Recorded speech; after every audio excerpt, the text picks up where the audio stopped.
Muy buenos días a todos y a todas. Agradezco su presencia y su participación en esta ceremonia y en estos diálogos que se abren como una forma de compartir la vida, los aspectos que nos hacen y nos motivan a buscar algo más primero la sobrevivencia y luego la trascendencia. Y también aquellas experiencias que nos hablan de esas cuestiones perecederas y las imperecederas, las transitorias y las eternas. Si alguien esta mañana desea compartir alguna pregunta, alguna experiencia, adelante, Alejandra. Buenos días, maestro, y buenos días a todos. Sobre los sueños, maestro, alguna vez ya lo comentó, pero quisiera volver a tomar ese tema, porque hay veces que hay personas que sueñan y piensan que son premoniciones o que les va a pasar algo o están pensando en ese sueño. ¿Qué es? ¿Qué son los sueños y por qué soñamos, maestro? Gracias. Bueno, es que la realidad es que hay muchos diferentes tipos de sueños. O sea, hay de todo. Pero es importante hablar que el inconsciente y el subconsciente, que son los principales que trabajan los sueños. También ahí está el supraconsciente, pero muy pocas personas logran experimentar esto. En el inconsciente y en el subconsciente, el lenguaje simbólico está asociado a referencias, una sola o muchas referencias sintetizadas en una sola, en un solo símbolo. El error en los sueños es creer que son literales, aunque sí hay sueños que son memorias del inmediato, literal, de lo que el consciente tiene pendiente, como por ejemplo resolver algo. Puedes pensar que estás en el lugar donde tenías que resolverlo, etcétera, etcétera. Pero el lenguaje básico del inconsciente es primero binario, es dual, es simbólico. Pero claro, hay sus riesgos en el mundo de los sueños, en el mundo onírico, de generar una fantasía, una ilusión no real y tomarla como real. Ahí está el problema. Que pueda haber fantasías de todo, está bien, pero que lo tomes como real y te engañes tú mismo, ahí está el tema. Entonces los sueños se toman en referencia a eventos, no a, como diríamos, a deseos. Aunque el sueño en sí es una forma que el inconsciente y el subconsciente lanza al consciente en forma simbólica de una necesidad que tenga una necesidad de seguridad, de protección, de huir, de evadirse, de encontrarse o de encontrar algo que le dé sentido a toda la existencia, a toda la vida. Hay muchos niveles de sueños, pero vuelvo al tema, son simbólicos. No sustituyamos el mundo asociado de lo simbólico con el mundo real de lo concreto.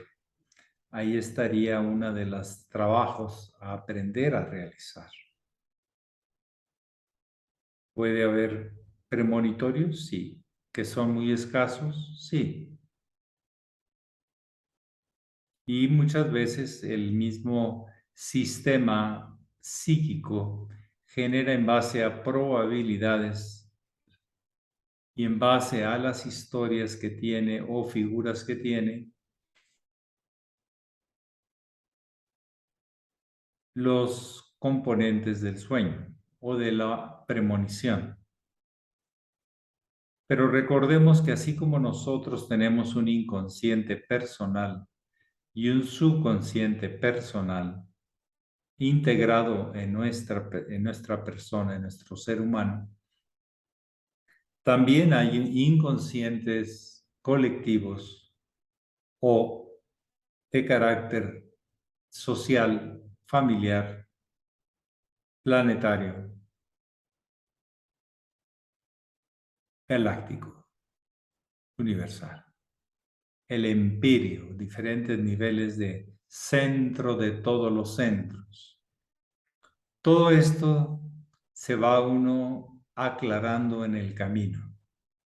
No podemos estar haciendo conjeturas muy rápidas, conclusiones muy rápidas. Tenemos que aprender a, si tenemos alguna idea, alguna conclusión, llevarla a la realidad y la realidad nos dirá qué tan real, qué tan aplicable a la realidad, a la fórmula al problema, es así. Y así vamos aprendiendo a discernir, a clarificar y no a engañarnos o a ilusionarnos con cosas que no van a suceder así. Todo eso es parte de la madurez del alma, del tiempo, del valor del tiempo. Es lo que yo podría comentar. Gracias, maestro.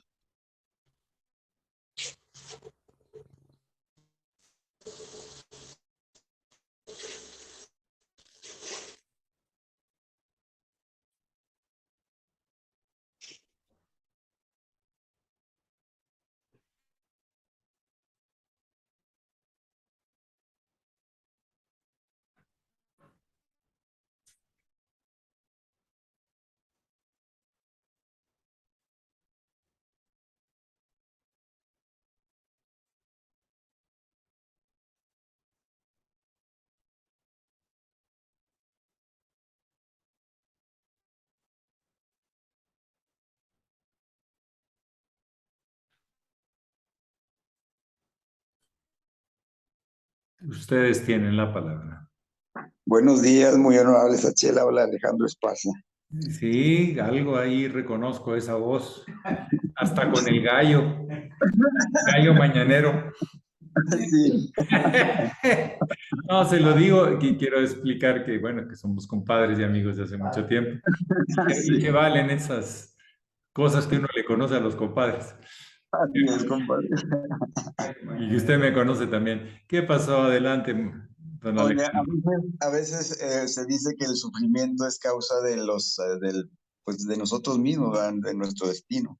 Pero a veces puede haber sufrimiento así como para ayudar al discípulo a avanzar, porque pues decía el hermano mayor que el discípulo va a ser probado una y mil veces. A veces será que la divinidad dice, le voy a dar esta carga de trabajo a este, a ver si la puede con ella. Será así que no siempre es así como negativo, ahora la pagas con este sufrimiento. Como un castigo. Sí, como castigo, así es. No siempre es como castigo. No, depende cómo lo tome la misma persona. Ah, depende de uno. Sí, el sufrimiento es una expresión de algún apego, de algo que no está funcionando en la unidad.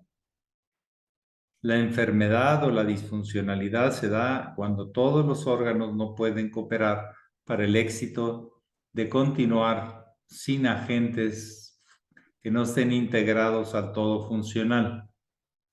Palabras un poquito mañaneras, no.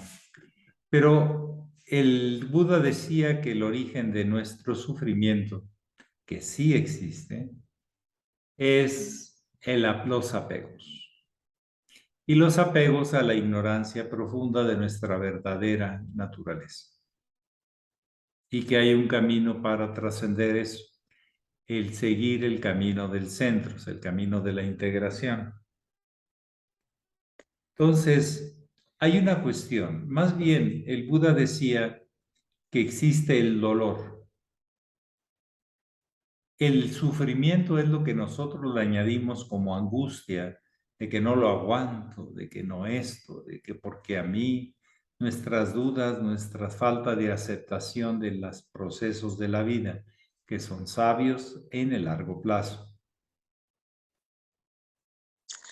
Entonces, sí, el dolor es natural. El sufrimiento es lo que le añadimos nosotros por el sufrimiento, por el apego, por los apegos. Ahora, si el sufrimiento lo tomo como una llamada de atención de que tenga un apego y me pongo a trabajar el apego, eso lo hace el iniciado. El hermano mayor decía que hubo un tiempo que tuvo muchas pruebas fuertes, pero luego dejó de tener pruebas y que todo le salía demasiado bien. Y llegó a decir, por ahí está escrito, Señor mío, Dios mío, ya te olvidaste que yo necesito seguir aprendiendo. Qué hermoso, ¿no? O sea, para él las pruebas no eran castigos, eran oportunidades de autorreflexión, de autoliberación hacia lo que él anhelaba, reencontrar cada vez un sentido más real y presente de la omnipresencia divina. Entonces, si se toma en el plano de castigo, es insufrible eso, es tremendo. Pero te quedas atorado y y el castigo y el dolor va a seguir apareciendo y el sufrimiento también. Cuando el dolor sabes que va a pasar porque todo dolor es transitorio y lo aceptas así, es más fácil sobrellevarlo. Pero el sufrimiento, tú solo te lo aplicas, tú solo te angustias, tú solo te sientes que ya todo va a suceder. Y eso los produce el ego, porque recuerden que el ego hay dos cosas que realmente le tiene miedo: la muerte y el dolor, o el sufrimiento que lo genera por la resistencia a no aceptar el dolor. Por ejemplo, una forma más práctica, si me duele la rodilla, no puedo maldecir el dolor de la rodilla diciendo, dolor, ya no te aguanto, me dueles mucho y ya no te quiero. Uy, te va a doler más. Si tú no respetas ese dolor que te estás lastimando, pero si lo tomas como un aviso de que hay algo que tienes que arreglar, que tienes que componer, pues entonces es más sobrellevar y le das un sentido. Por ahí apareció un libro que ha sido revolucionario, pero claro, es una forma de pensar muy, muy antigua. La enfermedad como camino. Camino de crecimiento, camino de liberación. Y no la enfermedad como vía de castigo, de expiación de culpas y cosas de eso. Como se manejó mucho en la era de Piscis. ¿Sí? Recuerden, nuestro propósito es en Acuarios, ¿cómo puedo aprender? ¿Cómo puedo saber más? ¿Qué necesito? El saber a través del osar, del caminar, del intentarlo, del atreverte a la experiencia que te puede llegar a liberar de tu propio condicionamiento de sufrimiento por el dolor que pueda causar una experiencia. El dolor es una sintomatología de que algo no está funcionando bien, pero no es malo, pero mucha gente lo toma como castigo. Que no llueve es castigo de Dios, ¿verdad? Que llueve mucho que es castigo de Dios,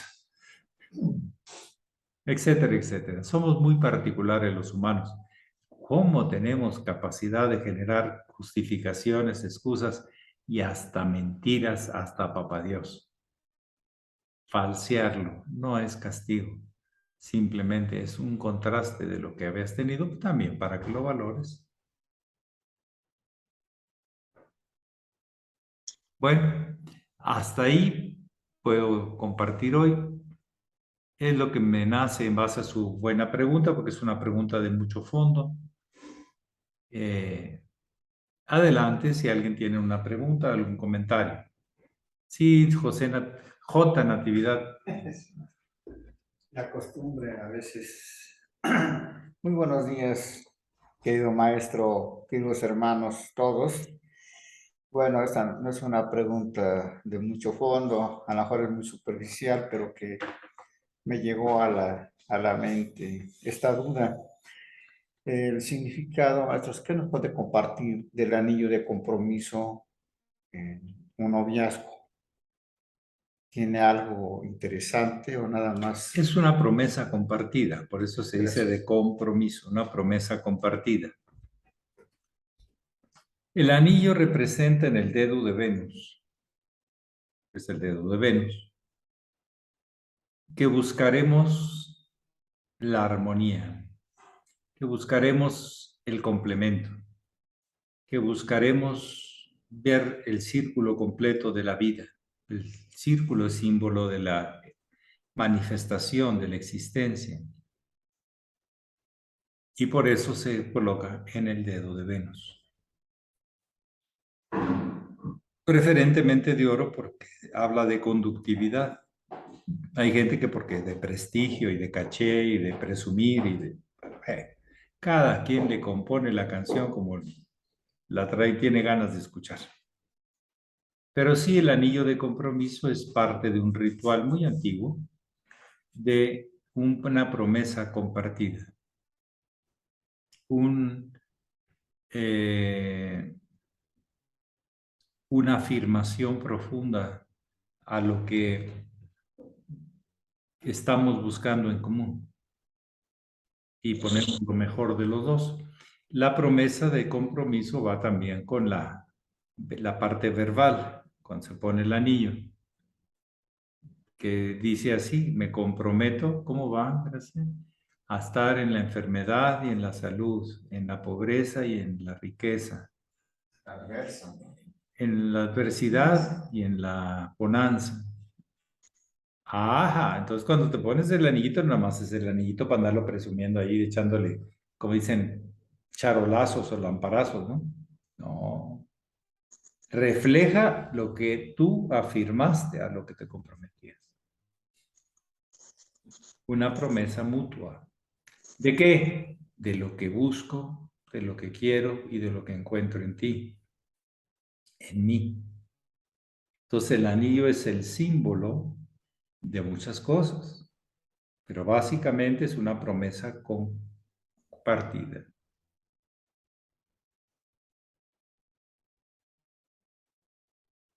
Y ahí va.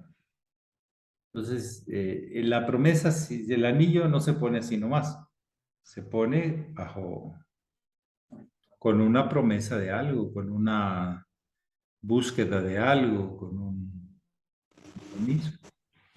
Inclusive cuando se entrega el famoso anillo de compromiso, no nada más agarra y se pone el anillo. No, sino también cuando le entregas el anillo, te solicito que este sea el símbolo de que deseo y espero que tú también lo desees, compartir esta vida juntos. Y le ponemos un cristal, como diciendo, buscando la luz. Pero la gente no, el cristal vale de acuerdo a los quilates, de acuerdo como vale el anillo en Monte de Piedad. ¿Ah? Parece que no, pero así es, ¿sabes? O sea, en las casas de empeño. ¿Sí? No, señor, estamos hablando más que un dinero, que una casa de empeño. Hemos empeñado nuestra palabra, nuestro nivel de conciencia de ser. La promesa de un iniciado no es jurar en nombre de Dios en vano, pero en nombre de Dios en cierto sí se vale, porque soy yo. El que te habla soy yo, no este de ahorita, ¿no? El de siempre. Yo, el eterno, desde muy adentro te lo digo. Pero bueno, vamos aprendiendo a tener esas referencias y ¿sí? La palabra de honor que se dice. Y el honor es lo que te hace viable para ser un servidor de la vida universal, de la vida. Sí, adelante, Enar Tardón. Buenos días otra vez, maestro. Buenos días a todos. Yo quería un poquito preguntarle sobre el tema de la alimentación vegetariana, que en la GFU y en nuestra orden lo tenemos todos ya muy claro, ¿no? Y asumido, y se nos ha dicho desde distintos enfoques para que lo contemplemos y lo experimentemos como para depurar más el instrumento, hacer vibrar una energía más fina que suene mejor en la orquesta, ¿no? de esta obra, y también cuando practicamos yoga por congruencia con el yama.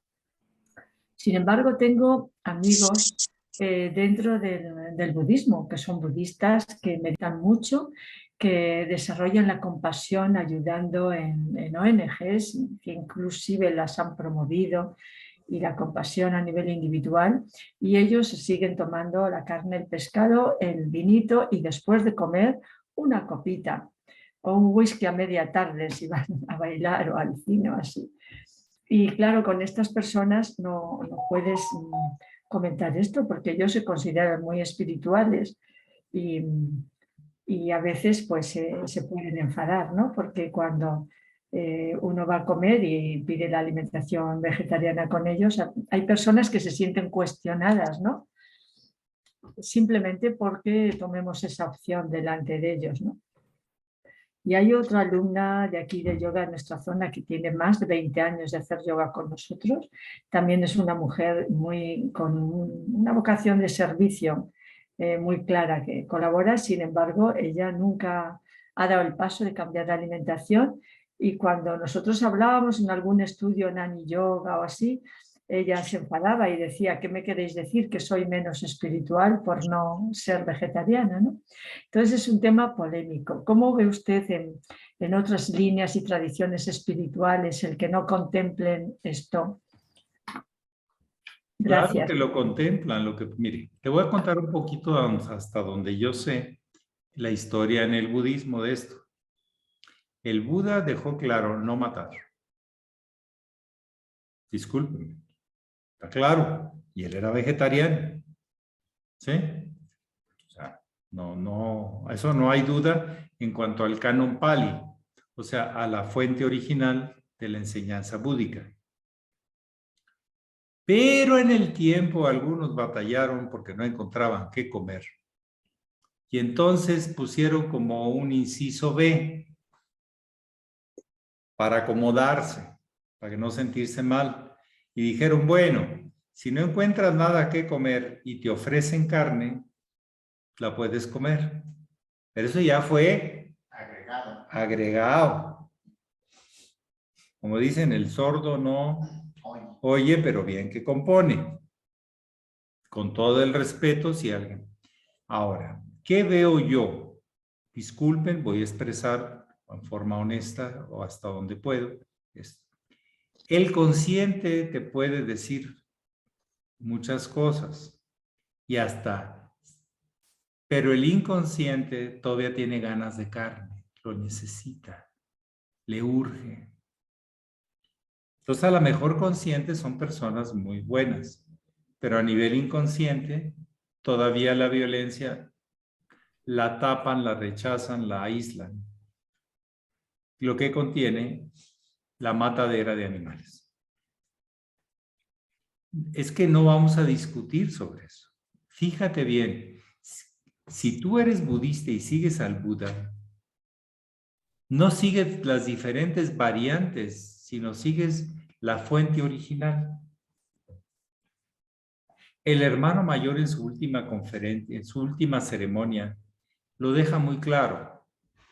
Pregunta: ¿qué se hace cuando ya el Cristo de Jesús ya no está presente en forma física para dar la enseñanza? Pues se sigue la enseñanza que dejó. No vamos a buscar otro Cristo para ver cuál es la última actualización, como algunas organizaciones lo están haciendo. Quieren otros Cristos, porque no les gusta el anterior, y son esas incisos B más bien deformaciones de la enseñanza. Pero está bien. Y es más, usted en lo que ha expresado, más o menos expresa que la persona se sentía agredida. O sea, si el inconsciente es el que le está haciendo el juego. Hay que comprender a las personas. Y no te metas a combatir a alguien que inconscientemente está atacando. ¿Para qué le sigues el juego? No, respétalo. Pero que si se va al fondo de un estudio y de una práctica coherente, ¿cómo no se va a practicar el yama? El Buda primero, Siddhartha, fue yogi. Después se concentró en el sanyama. Y fue esa concentración en la experiencia del sanyama, vía la meditación y los kirtans y mantras y todo eso, fue una concentración en eso, en el sanyama. Él no habla mucho de los pasos anteriores. Sin embargo, están integrados en su enseñanza. Léalo, el Dhammapada, el Tripitaka. Pero si lees otros comentadores que se acomodaron la enseñanza a sus circunstancias, a su persona y no al sendero de la luz, de la unidad, pues entonces vas a encontrar otras opiniones.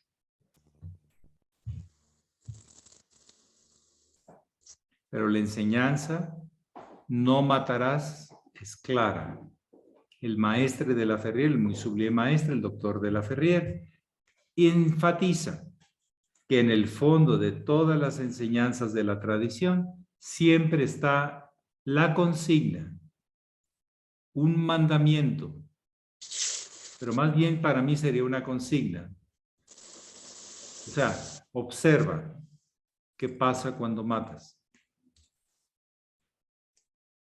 Cuando tratas de matar no solo físicamente, sino la imagen que tiene uno buena de uno mismo, demostrándote que tú eres superior a él o a ella. Hay que observar eso. Pero a mí se me hace como un juego del ego entre el consciente y el inconsciente. El acomodo de las enseñanzas, que se llama en la tradición una deformación, no lleva la forma que te va a llevar hacia la fuente.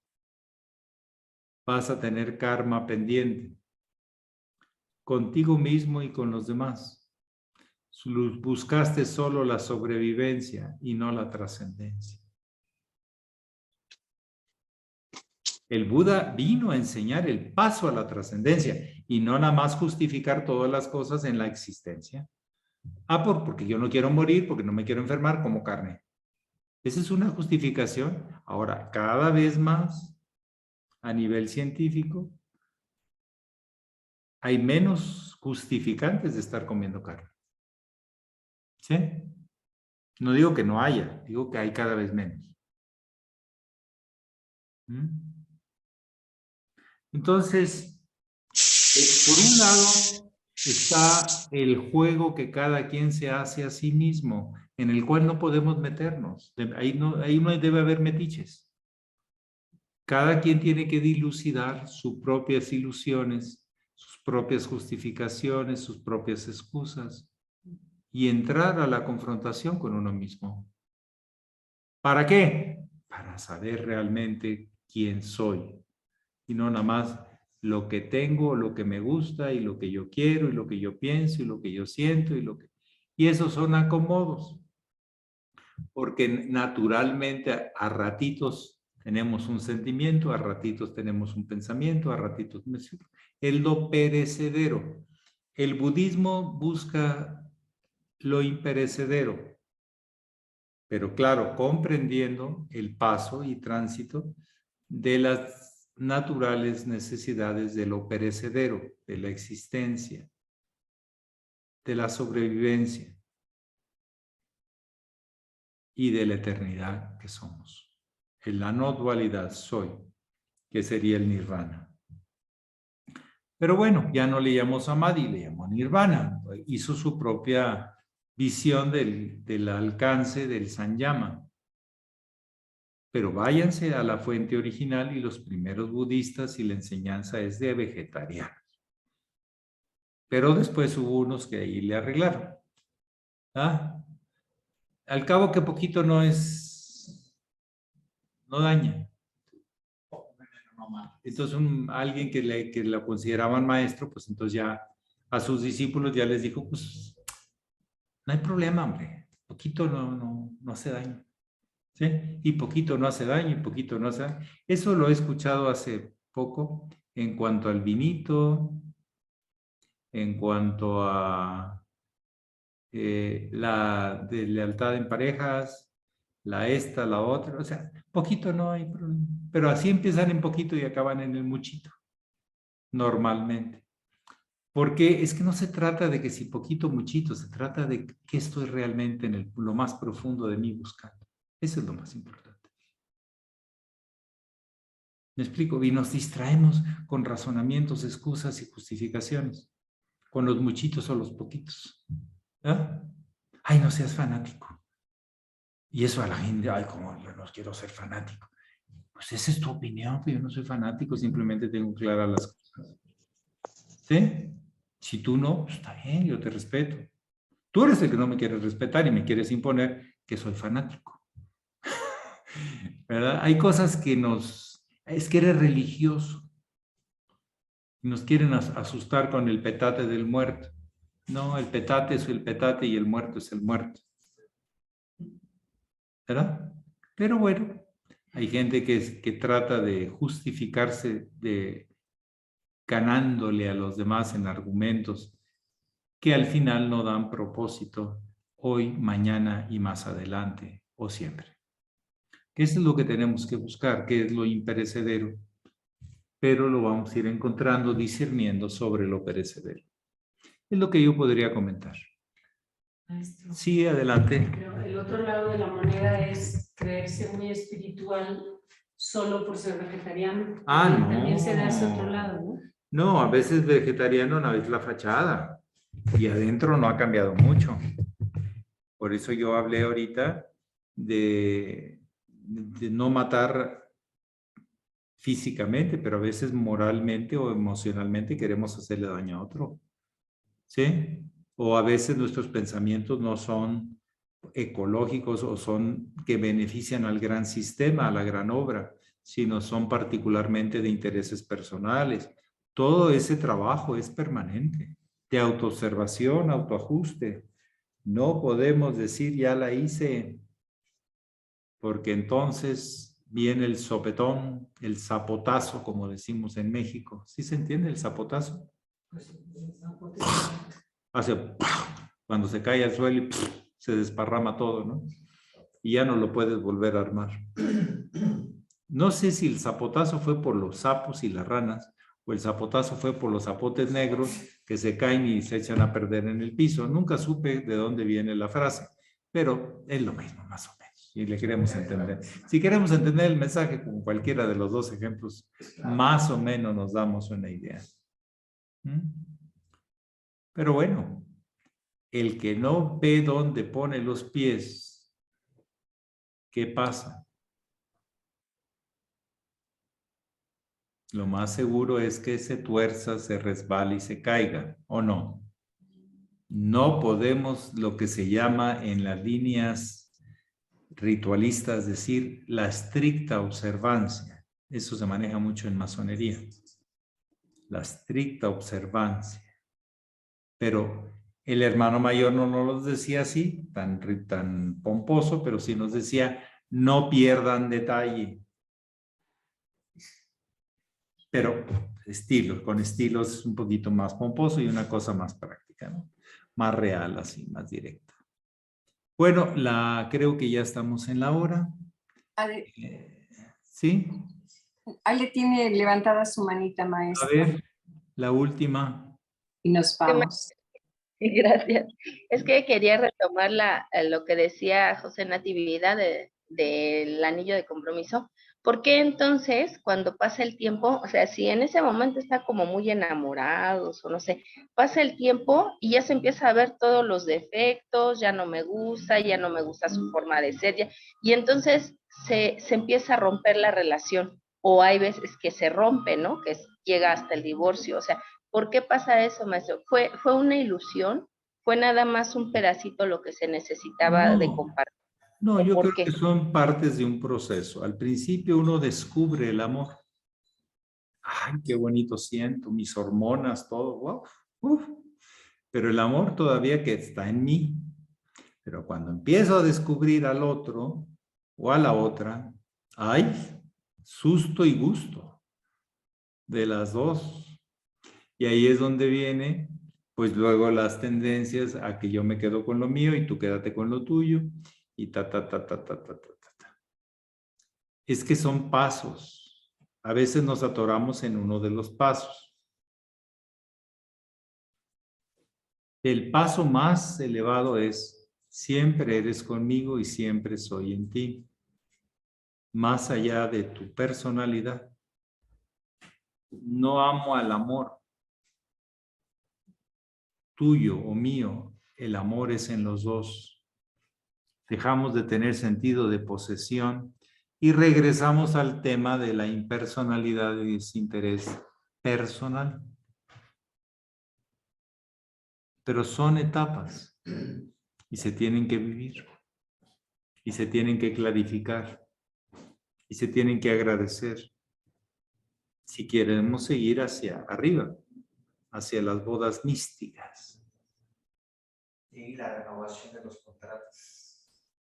La renovación, pues sí, porque son etapas, son aspectos que tenemos que volver a replantear para no perder el por qué y para qué. En el fondo, más fondo, estamos trabajando uno con el otro con la otra, hacia un propósito común.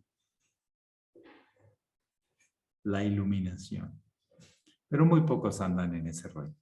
Casi todos me conviene, no me conviene, me gustó, no me gustó. Ay, no, qué disgusto, ¿sí? Ay, qué gusto. ¿Ya?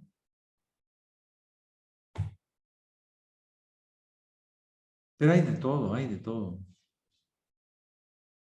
Pero son etapas, reflejan etapas de la conciencia. Con ese respeto hay que verlo y entenderlo y también practicarlo uno, si no, pues ¿de qué se trata? ¿Mm? Bueno, que pasen muy buen día. Gracias, maestro. Maestro. Y yo cambiaría un poquito lo que se acaba de decir y dije, la última y nos vamos. La última y nos quedamos con la tarea. Ya no estamos escuchando de afuera, sino tenemos que empezar a escuchar de adentro nuestros propios trabajitos, que no dejan de tener en la existencia sus cambios, sus ilusiones, sus encuentros, sus desencuentros. Y ahí vamos. Somos personas en trabajo continuo. Si no, se cae lo que vayamos construyendo o se va echando a perder con el tiempo. Un edificio cuando se construye y se deja a medias, ¿será que se deteriora mucho? Mucho. Pues no lo dejen a medias, síganle, órale, ándele, como muy al estilo mexicano. Max. Gracias, maestro. Muchas gracias. Bonito día para todos. Saludos a todos, abrazos. Igualmente. Hasta mañana.